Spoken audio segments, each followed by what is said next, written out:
tahun 2025. Pada saat ini pintu atau gerbang untuk pelaksanaan haji mandiri memang sangat dibuka oleh Kementerian Haji dan Umroh Saudi Arabia, di mana banyak sekali jamaah umroh mandiri dari seluruh dunia termasuk dari Indonesia sudah melakukannya selama ini, sehingga kita ingin melindungi seluruh jamaah umroh mandiri atau seluruh jamaah umroh kita, maka kita masukkanlah di dalam undang-undang untuk memastikan perlindungan terhadap jamaah umroh mandiri.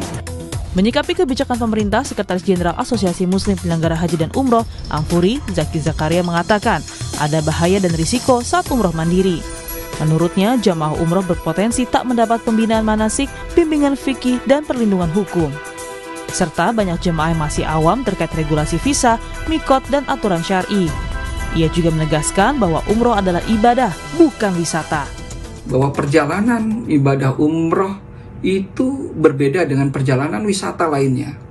Jadi penting perjalanan umroh itu dibimbing oleh penyelenggara resmi yang berpengalaman tentunya. Karena kalau saja perjalanan ini tanpa bimbingan dan tidak mengerti syarat rukunnya, maka akan menjadi sia-sia perjalanannya. Pelaksanaan umroh mandiri bukan berarti jemaah dapat berangkat tanpa pantauan negara.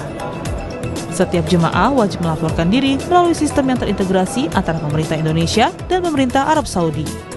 Tim Liputan Kompas TV.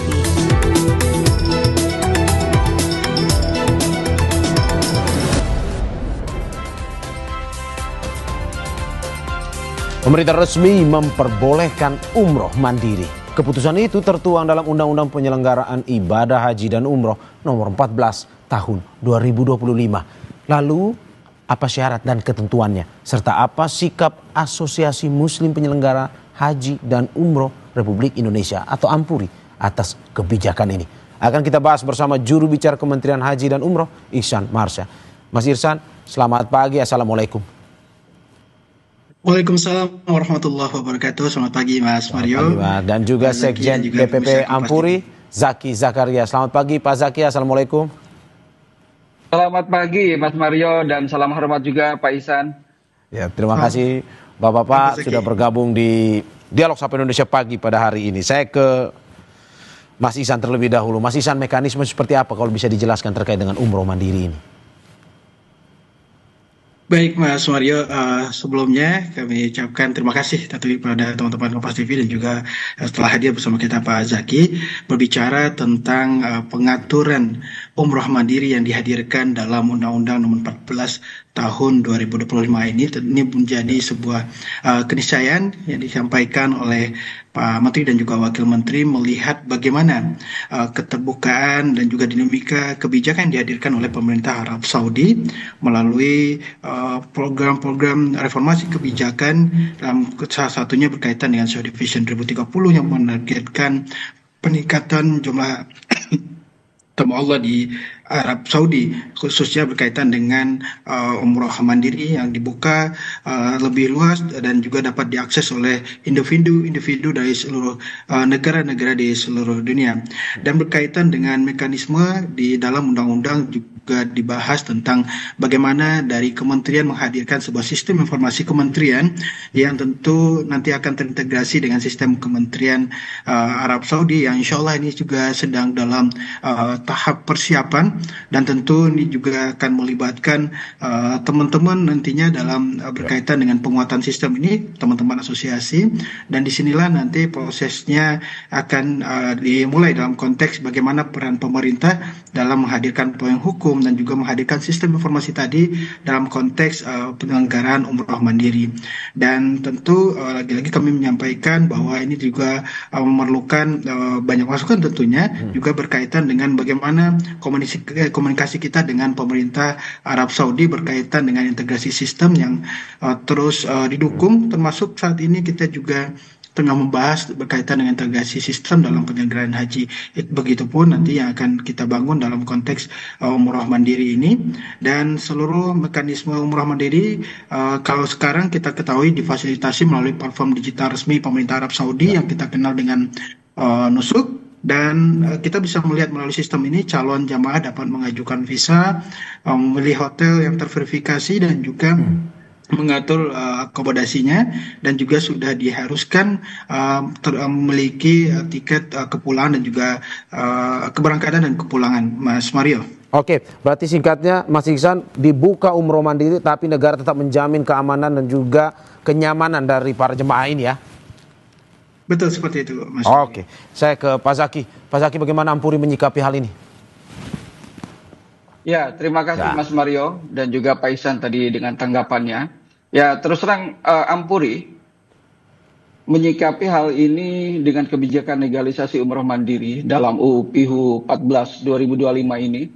Ya, kita melihat bahwa masyarakat sekarang memang sudah boleh berangkat umroh tanpa melalui travel.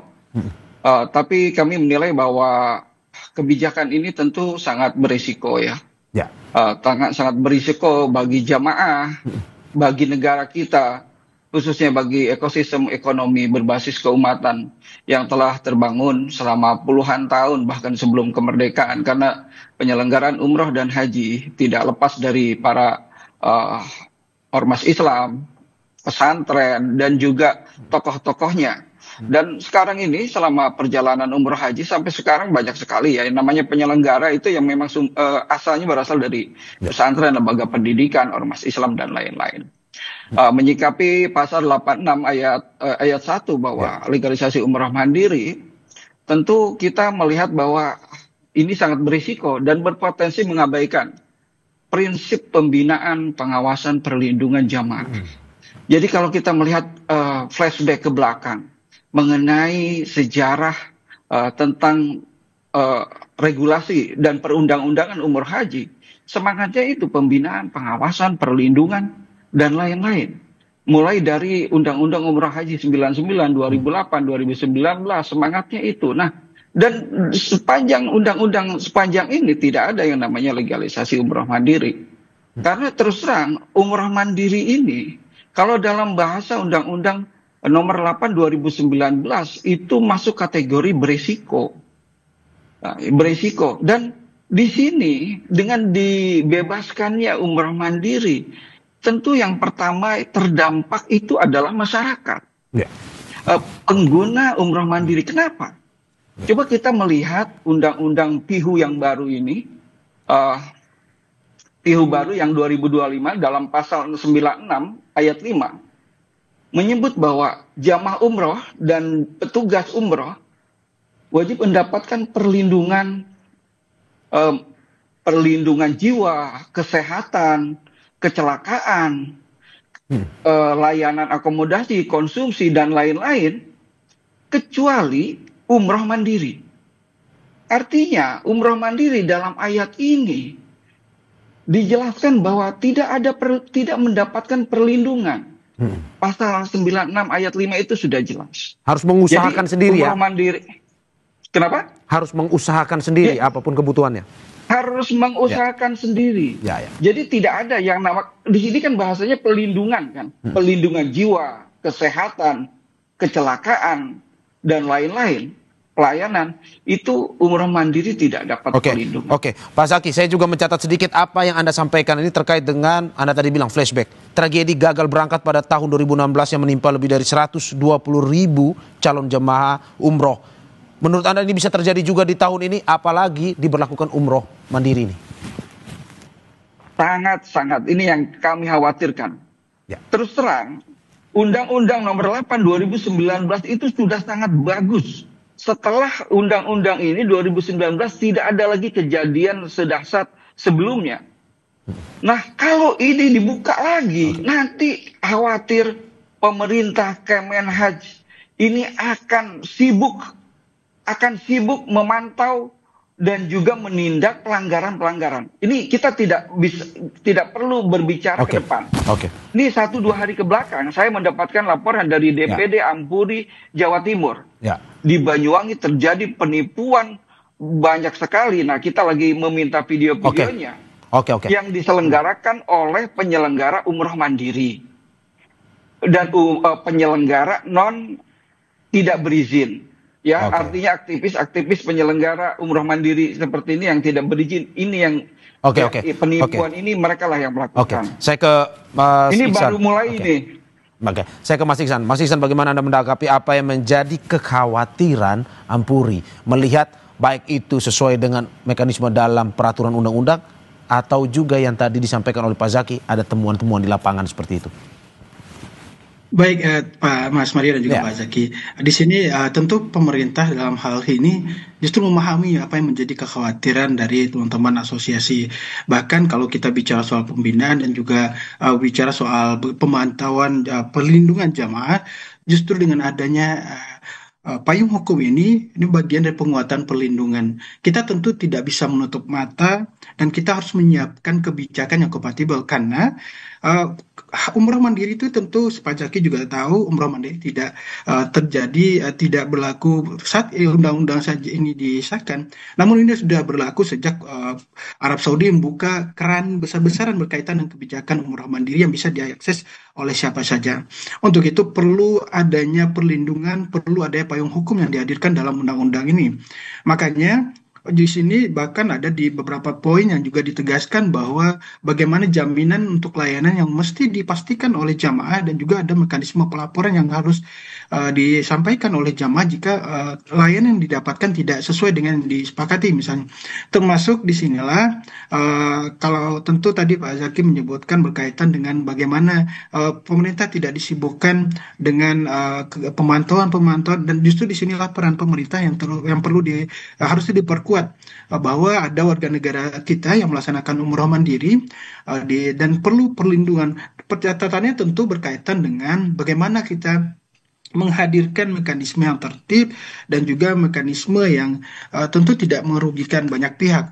Dan kalau kita berbicara tentang undang-undang yang mengatur pada pasal 88 ayat A yang berkaitan dengan nomor 14 tahun 2025 tentang penyelenggaraan ibadah haji dan umroh yang memiliki dua hak pokok di mana jamaah dapat memperoleh layanan sesuai perjanjian tertulis antara penyedia layanan dan jemaah umroh. Artinya di sini ada mekanisme jaminan dan juga bagaimana jamaah dapat memastikan layanan yang diterima nantinya untuk umroh mandiri.